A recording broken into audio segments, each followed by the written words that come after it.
आपका शमिंदर रंधावा आज फिर हाजिर हूँ अपनी नई वीडियो लेके। आज मेरी वीडियो का जो पार्ट है वो है पार्ट 18।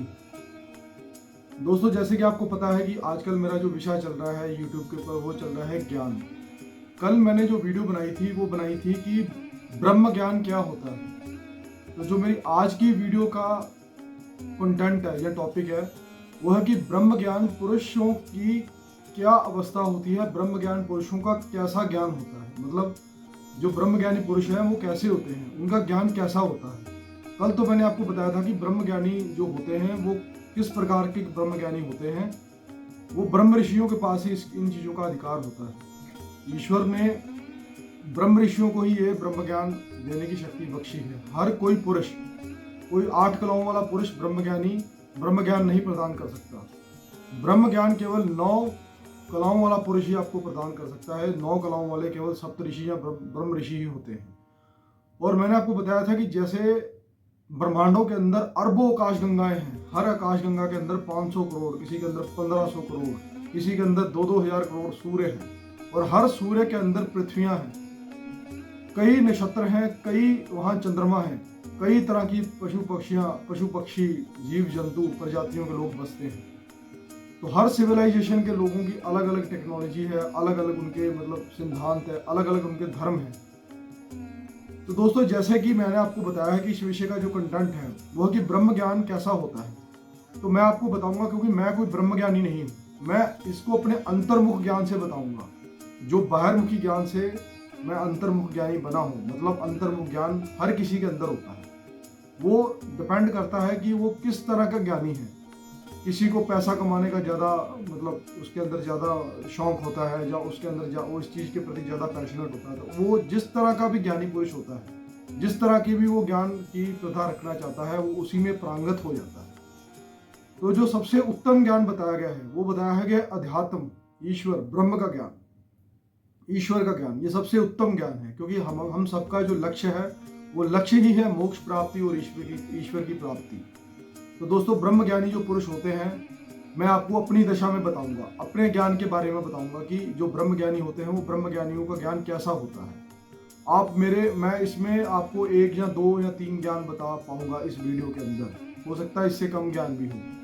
पहले तो दोस्तों, मैं जो ज्ञान आपको बताऊंगा उसमें बताऊंगा कि जो प्राचीन काल के जो महर्षि थे, मतलब वो ब्रह्म ज्ञान क्या प्रदान करते थे, किस तरह का उनका ब्रह्म ज्ञान था। ये कहीं लिखा नहीं है, ये मेरा अपनी रिसर्च है, ये मेरा अपना ज्ञान है, ये मेरे अपनी जिंदगी का, मतलब जैसे कोई बच्चा किसी का पढ़ लिख कर कोई इन्वेंशन करता है, या आपने देखे होंगे साइंटिस्टों ने कई इन्वेंट किए, कई आविष्कार करते हैं, ऐसे ये मेरी अपनी व्यक्तिगत ज्ञान है। व्यक्तिगत मतलब कि ये मेरा व्यक्तिगत अंतर ज्ञान है।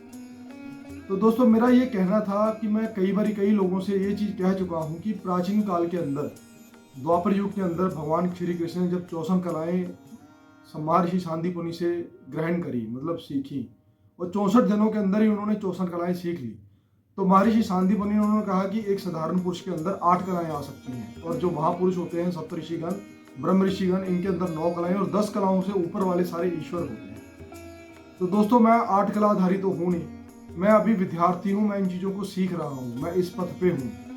मैं चाहता हूँ कि जो मेरा अंत हो, जो मेरा एंड हो जिंदगी का, वो एक अविनाशी पथ की ओर हो। मैं भी उन लोगों को देखना चाहता हूँ।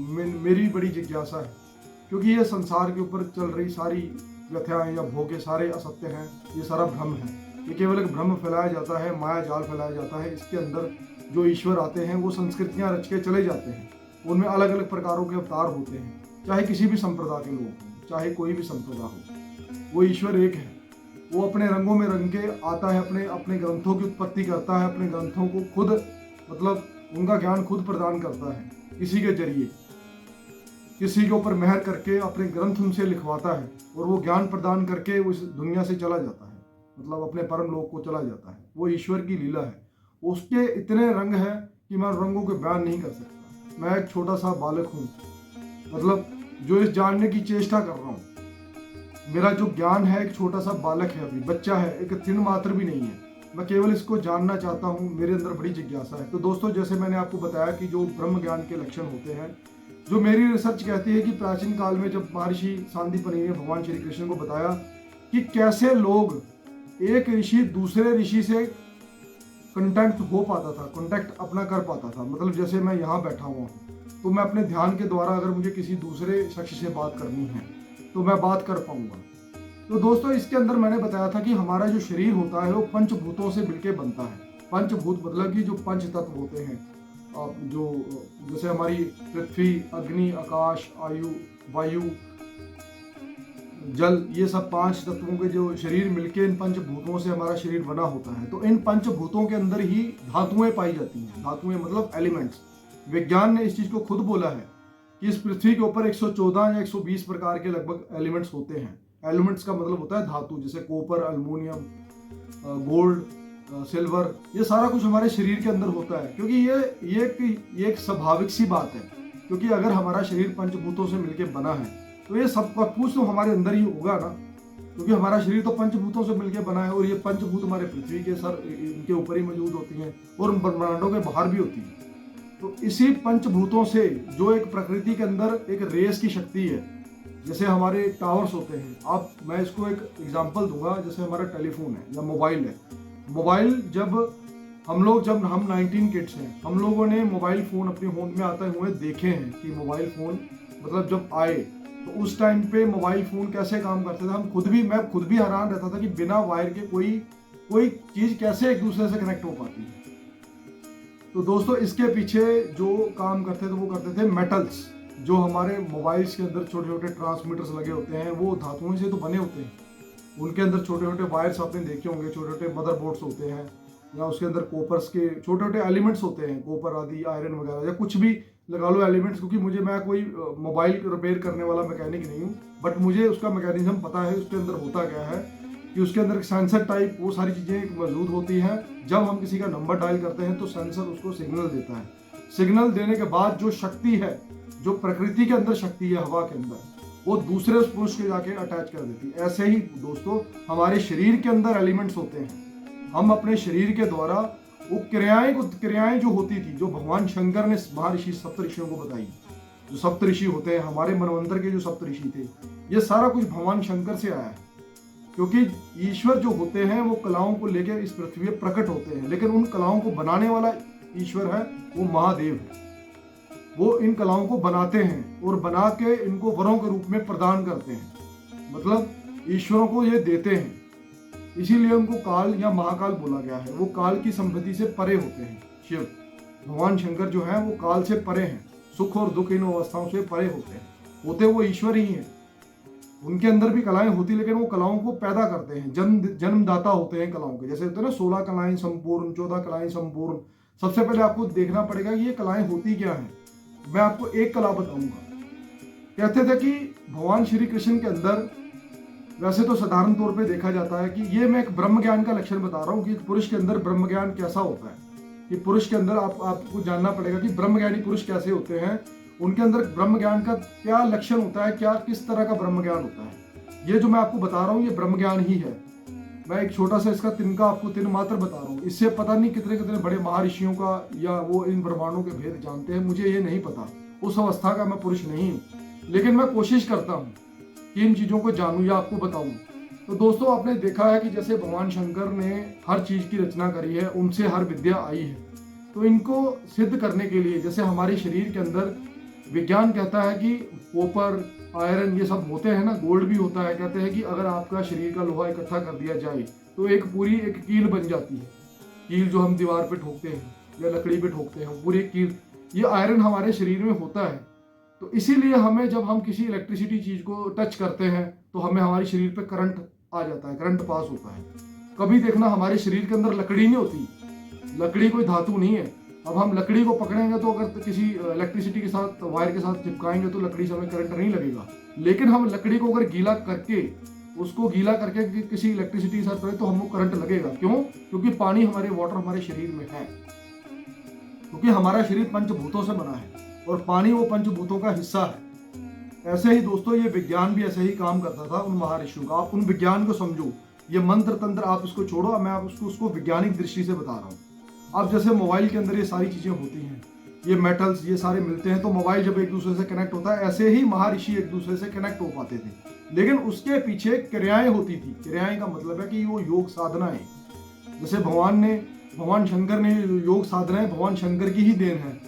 होता ऐसे था कि जो मेरा आध्यात्मिक ज्ञान है वो कहता है कि जब इंसान अपने ध्यान में बैठता है, जब वो ध्यान की समाधि में बैठता है, समाधि में बैठ के वो हवाओं को ऊपर नीचे करता है, जैसे अयान वायु व्यान वायु होती है ना, ये वायु होती है, ये हवाएं होती हैं बॉडी के अंदर। तो जो हवाएं हमारे अंदर जाती थी, मतलब बॉडी जैसे हमारे नासिका के थ्रू हवाएं अंदर जाती हैं या मुंह के थ्रू हम हवाएं अंदर को लेते हैं, तो ब्लड के अंदर वो एक लिक्विड की फॉर्म में होता है। दोस्तों लोहा जैसे आप आयरन बाहर देखते हो वैसा लोहा नहीं होता, वो होता है वैसे, लेकिन उसकी प्रॉपर्टी होती है, मतलब उस लोहे का गुण होता है हमारे ब्लड के अंदर। जैसे गोल्ड है, गोल्ड का गुण होता है। जैसे कोपर है, कोपर का धांत का मतलब तांबे का गुण होता है ब्लड के अंदर। तो उस चीजों को वो लोग एक्टिवेट करने के लिए उनके पास क्रियाएं होती थी। क्रियाएं मतलब योग साधना। जैसे आसन होते थे, वो आसनों के द्वारा जैसे सांस अंदर को लेते थे तो उनको पता था कि कौन सी सांस कैसे अंदर खींचनी है, जैसे नाक बंद करके। क्योंकि मुझे योग साधना नहीं आती, मुझे इन चीजों को पता है, लेकिन मुझे योग में, क्योंकि मेरा कोई गुरु नहीं है जो मुझे सिखा सके कि ये वायु अंदर कैसे लेनी है, आपने अपने ब्लड को कैसे एक्टिवेट करना है, इन धातुओं को ब्लड के अंदर कैसे आपने एक्टिव करना है। जब आप अंदर को हवा खींचते हो, जैसे फर्ज करो आपने किसी दूसरे ऋषि से बात करनी है, तो आपके जो फोन के अंदर जो सेंसर लगा है वो सारे धातुओं से बने होते हैं। वैसे हमारे शरीर के अंदर जो चीजें बनी होती है ना, मतलब हमारे ब्लड के अंदर जो है वो धातुओं का यही काम होता था दोस्तों। जैसे भगवान शंकर ने बताया, जहाँ सप्तऋषियों का था, वो ध्यान के द्वारा, किसी विद्या की क्रिया के द्वारा, मतलब जो वो क्रिया जैसे सांस ऊपर को लेना, उस चीज को एक्टिव कर लेते थे। मतलब उस करंट पास करने वाली शक्ति को, जो धातु है, जो एलिमेंट है, उसको वो फिर वही प्रकृति की शक्ति, जैसे मोबाइल में सेंसर होते हैं, मोबाइल से मोबाइल अटैच हो जाता है, ऐसे ही पुरुष से पुरुष अटैच होकर एक दूसरे से बात कर सकते थे, एक दूसरे के लोगों को देख सकते थे। हमारे मोबाइल, ये जो मोबाइल बने हैं, इनके अंदर मैनिपुलेशन किया हुआ है। हमारा मोबाइल किसी दूसरे ब्रह्मांड के ईश्वरों को नहीं देख सकता या उनके रंगों को नहीं देख सकता। कहते हैं कि इन्होंने एक बहुत बड़ा एक टेलीस्कोप बना रहे, कैमरा बना रहे, जो चंद्रमा पे पड़ी हुई संतरे को भी देख सके। तो ये लोग इन पे बड़े खुश होते हैं। तो मैं मूर्खों पे हंसना हूँ। मैं कहा मूर्खों, वो लोग, उनकी जो सनातनों की, जो सनातनी धर्म के ग्रंथ थे या सनातनी महर्षि थे, ब्रह्म ऋषि थे, वो तो मतलब लाखों क्या, करोड़ों क्या, अरबों क्या, खरबों क्या, पता नहीं कितने एडवांस थे कि यहाँ बैठे कई लाख प्रकाश वर्ष दूर वो इन चीजों को देख पाते थे और क्षण भर में अपनी जीवात्मा को वहां लेके चले जाते हैं। वो इन एलिमेंट्स का ही खेल होता है, इन धातुओं का ही खेल होता है। अब समझ में आया कि ये एक दूसरे से कैसे कनेक्ट होते थे। आप समझो ना कि क्योंकि धातुओं का ही काम है, एलिमेंट्स का ही काम है। जैसे तांबा, पीतल, ये सब चीजें होती हैं, ये सारा कुछ हमारे शरीर के अंदर ऑलरेडी होता है, क्योंकि ये सारा कुछ तो हमारे ब्रह्मांड के अंदर है। सब कुछ तो हमें ब्रह्मांड में मिलता है। तो हमारा जो शरीर है वो पंचभूतों से मिलकर बनता है। तो पंचभूत जो है ब्रह्मांड के अंदर होता है। जब भगवान श्री कृष्ण ने, आप देखिए श्री गीता में पढ़िए, भगवान ने अपने अंदर अर्जुन को सारा ब्रह्मांड दिखाया। फिर उन्होंने कहा अर्जुन को बोला कि तू भी अपने अंदर पूरा ब्रह्मांड देख। तो उनका ये मतलब उनका बताने का ये मतलब था कि सब कुछ हमारे शरीर के अंदर है। इसीलिए तो हमारा शरीर कैसे छोटी छोटी चीजों को, छोटी छोटी नसें होती हैं, डॉक्टर भी इन चीजों के, वो उन्होंने केवल एक जुगाड़ बना रखा है।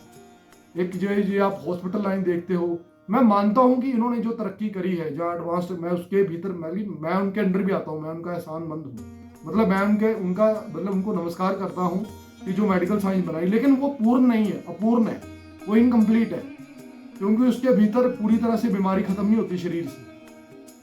और वो चीज मूल्य बिकती है। मोबाइल का आविष्कार किया, वो मूल्य बेचे जाते हैं। उसका मतलब कि आप मोबाइल कोई किसी को फ्री नहीं देता, आप पैसा लेके जाओगे, माया लेके जाओगे, तभी आपको मिलेगा। तो वो अपूर्ण है।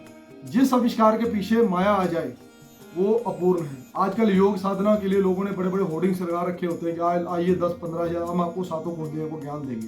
अरे 7 कुंडलियों का ज्ञान 14-15 हजार में अगर मिलने लगे, ऐसे तो खरबोपति लोग बैठे हुए हैं, वो 7 कुंडलियां क्या पता नहीं कितनी तृतीय कुंडलियां वो जगा लेंगे। जितनी भी कुंडलियां इस ब्रह्मांड के बाहर क्या क्या ज्ञान है वो सब कुछ जान जाएंगे, अगर माया से ये सब आता। ये माया से नहीं आता, ये त्याग से आता है, ये सैक्रिफाइस से आता है, ये अपने मन को मंथने से आता है। ये अपने अंदर बैठे पांचों शत्रुओं को, इंद्रियों को काबू करने से आता है। तो दोस्तों ये होता है कि ब्रह्मज्ञानी पुरुष के लक्षण, पुरुष के ब्रह्मज्ञानी पुरुष कैसा ज्ञान प्रदान करता है आपको। जैसे मैंने आपको बताया, ये एक नई चीज है सीखने के लिए कि ये जो मैं आपको चीज बता रहा हूँ, ये किसी यूट्यूबर ने आज तक इसके ऊपर वीडियो नहीं बनाई, ना आपने कभी सुना होगा ऐसा। ये मैं अपने अंतर ज्ञान से बता रहा हूँ, ये मेरा कोई अहंकार नहीं है, ये मुझे अपने आप पे सेल्फ प्राउड है कि मैंने जो अपनी जिंदगी के जो भी मतलब आज 15-20 साल, 15-16 साल की उम्र में मैं प्रभु ईश्वर के साथ जुड़ गया, जब भगवान शंकर को ईष्ट मानने लगा, इसमें कोई मेरा अहंकार नहीं है। मैं कुछ संत, कोई महात्मा, को बाबा नहीं हूँ। मैं एक तरह का, मैं भी विद्यार्थी हूँ, एक तरह का विज्ञान है, ये कोई मंत्र तंत्र नहीं है जिसको आप समझते हो। जैसे मैंने मैं काला कपड़ा क्यों पहनता हूँ, लोगों को लगता है शायद ये कोई बल्कि संत समाज से होगा, फिर कोई अनजान व्यक्ति देखेगा। काला कपड़ा दोस्तों, मेरे काले कपड़े पहनने का एक देखिए, इसके पीछे नीति क्या होती है। काला कपड़ा पहनने के पीछे मेरी जो सोच है, मेरी जो अंतरात्मा क्या कहती है। क्योंकि जब आप देखोगे 10 अगर गोरी लड़कियां खड़ी हों, सुंदर गोरी लड़कियां, सुंदर स्त्रियां खड़ी हैं 10, उनको बड़ी रूपवान, उसके बीच में अगर एक लड़की का अगर सांवला है ना, तो उस लड़की को साइड पे कर दिया जाता है। वो बुराई का प्रतीक है। उन 10 लड़कियों के अंदर वो एक तरह की बुराई है कि उसको हटा दिया जाता है, उसके अंदर जातिवाद आ जाता है, भेदभाव आ जाता है, ऊंच नीच आ जाती है। तो दोस्तों काला कपड़ा उसका प्रतीक होता है। इसके काले कपड़े के पास कोई ऐसी मतलब जब काला कपड़ा इंसान धारण करता है तो उसके पास कोई ऐसी मतलब गलत नीति नहीं आ सकती, उसके मन में बुराई नहीं आ सकती, क्योंकि काले इंसान को लोग त्याग देते हैं, क्योंकि उनके मन में बुराई होती है। आप समझे। अब जैसे मैं चश्मा लगाता हूँ, कुछ लोग कहते होंगे ये बंदा चश्मा लगा के वीडियो को बनाता है, क्या रीजन है दोस्तों। चश्मा लगाने के पीछे रीजन ये होता है कि जब संसार में इंसान निकलता है, जहाँ रोड पे चलता है, तो उसमें आपने देखा होगा बहुत सी लड़कियां, जवान औरतें निकलती हैं, तो इंसान की जो आंखें होती है ना, उन स्त्रियों से ये काले रंग का चश्मा हमें बचाता है। इससे हम कामुक्त नहीं हो पाते। वो स्त्री भी सेफ रहती है, क्योंकि पुरुषों की आदत होती है कि जब पुरुष निकलता है तो उनको देखता है, तो वो इससे बुरा मानती है। तो इससे हमें क्या मिलता है, एक तरह का ये सुरक्षा कवच है हमारे ब्रह्मचर्य का। इससे ये नहीं है कि मैं अंदर से उनको देख नहीं पाऊंगा, मैं उनको देख पाऊंगा, लेकिन उनकी दृष्टि जो है, उनकी दृष्टि मेरे साथ नहीं जुड़ पाएगी। अब कानों में कुंडल पहनते हैं, आपने देखना कर्ण के कानों में भी कुंडल थे। कुंडल क्यों पहने जाते हैं? कुंडल इसीलिए पहने जाते हैं क्योंकि कुंडल कोई फैशन नहीं है। कुंडल बड़े बड़े जो कुंडल जोगी डालते थे, उसको फैशन नहीं होता, वो एक तरह का प्रतीक होता है कि किसी की निंदा नहीं सुननी। किसी पराये पुरुष की अगर आपके पास कोई आके निंदा करे और निंदा सुन के आप कानों के कच्चे हो जाओ और जाके उसका बुरा कर दो, ये कुंडल इस चीज के प्रतीक होते हैं। आपने अगर आपके बारे में किसी ने कुछ गलत बोला, फर्ज करो आपको किसी ने कुछ गलत बोला, कुछ चुगली करी, तो कुंडल आपके प्रतीक होंगे कि कुंडलों को साक्षी मान के आपने उसकी बात का सच नहीं मानना है, जब तक आप उसको जानो ना, जब तक उसके बीच में घुसो ना। क्योंकि मैंने देखा है कि लोग कानों के कच्चे होते हैं। कानों के कच्चे होने के कारण जब कोई किसी को बढ़ावा देते, घरों में आके लोग किसी की बात कर देते हैं कि फलानी औरत ने ये बोला है, उस बंदे ने ये बोला है, तो लोगों के घरों में लड़ के मर जाते हैं आपस में। क्यों? लड़वाने वाले तो कुंडल इसी का प्रतीक होते हैं। ये होता है ब्रह्मज्ञानी पुरुषों के लक्षण। वो ब्रह्मज्ञानी पुरुषों का ज्ञान कैसा होता है, ये होता है ब्रह्म ज्ञान। आप समझे कि जो मैंने धारण किया है ये कोई फैशन नहीं है, इसके पीछे कोई कारण है। इसे कहते हैं दोस्तों ब्रह्म ज्ञान। ब्रह्म ज्ञान की मैं कहता हूं कि ब्रह्म ज्ञान केवल, मैंने पिछली वीडियो में भी बोला था कि ब्रह्म ज्ञान एक प्रकार का नहीं होता, वो सहस्त्रों प्रकार का है। हर पुरुष के अंदर एक अलग अवस्था है, अलग कला है। वो अपनी कला के अकॉर्डिंगली वो अलग से चीज बताएगा, नई चीज बताएगा। जैसे ईश्वर कलाओं के साथ जो ईश्वर पृथ्वी पे आते हैं, हर ईश्वर की अलग अलग कला होती है। हर ईश्वर अलग अलग हिसाब से अपना मतलब जीवन जीता है, लीला खेल के चला जाता है। और उस ईश्वर के जीवन से हमें नई नई शिक्षा मिलती है। जैसे भगवान श्री कृष्ण के जीवन से हमें प्रेम की शिक्षा मिलती है। वो प्रेम के अवतार थे, वो राजनीति भी थे, वो योद्धा भी थे। सबसे पूर्ण अवतार भगवान श्री कृष्ण का बताया गया ईश्वर का। भगवान श्री रामचंद्र मर्यादा पुरुषोत्तम थे, उनके अंदर मर्यादा थी, डिसिप्लिन था, प्रजा के प्रति कैसे रहना है, वो सारी चीजें, ये कलाएं होती हैं इनके अंदर। और इन कलाओं को जो रचने वाला है वो भगवान शंकर है। भगवान शंकर ही इन कलाओं को बनाते हैं और इन कलाओं को वो ईश्वर ही ग्रहण करते हैं और ईश्वर ही पृथ्वी पे आ जाते हैं। वो निराकार ईश्वर है। उसको हम नहीं समझ सकते, ना मैं उसको अपनी बुद्धि से जान सकता हूँ। जब अर्जुन जैसे 9 कलाओं वाले पुरुष उस ईश्वर को नहीं जान पाए, तो मैं तो फिर एक छोटा सा बल्कि एक चिंगारी से हूँ, जो मतलब इन चीज़ों के प्रति लगा हुआ हूँ, जो मतलब जानना चाहता हूँ, जो मेरा इसके प्रति प्यार है, जहाँ लगा लो कि मैं इसके साथ जुड़ा हुआ हूँ। तो दोस्तों, आज की मेरी वीडियो यहाँ तक थी। मैंने आपको बताया कि ब्रह्मज्ञानी पुरुष के लक्षण, ब्रह्मज्ञानी पुरुष कैसे होते हैं, उनका ज्ञान कैसे होता है। आप जैसे मैंने आपको मोबाइल के एग्जाम्पल देके समझाया कि प्राचीन काल में जो लोग थे कैसे एक दूसरे के साथ कनेक्ट हो जाते थे, वही चीज़ है सेम। ये होता है ब्रह्म ज्ञान।